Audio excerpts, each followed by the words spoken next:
عسلامة ومرحبا بكم في قناة الماكلة البنينة مع أمينة.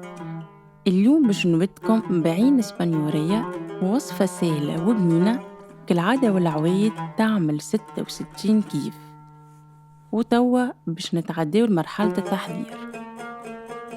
نستحقوا 500 جرام لحم مفروم ولكم الاختيار في الكمية. عظم مسموط ما بين 6 و 7 كعبات ونقصوهم بالطريقة هذه. 3 مغارف زيت زيتونة، بصل مقصوص، وبالنسبة للتفويح نستحقوا فلفل زينة، تابل، ملح، زعتر، نعناع شايح، ثوم شايح، وهريسة عربي. وفي المرحلة الأولى خديت اللحم مفروم وضفت عليه الزيت،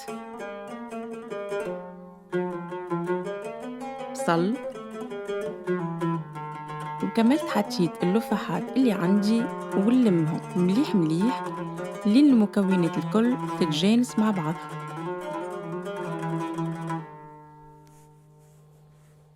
وفي المرحلة الثانية خديت بابي كويسون وحطيت فوقه اللحم مفروم وحطيت من الفوق بابيي باش نحل بالقلقال باش نزيد نستويها أكثر.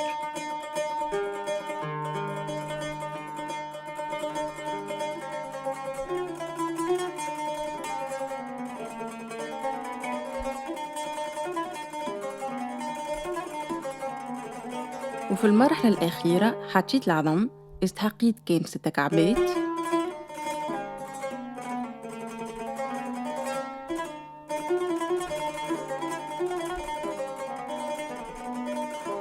وندور البابي تدريجيا بالطريقة هذه ونلموها مليح من الجناب.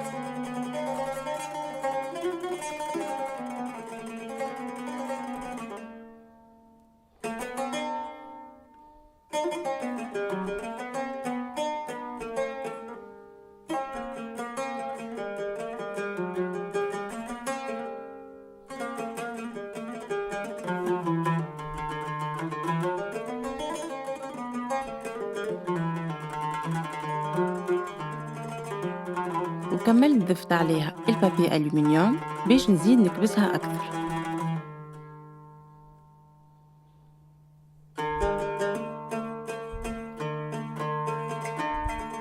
وبعد ما لميتها مليح حطيتها في طبق وصبيت عليها ماء سخون.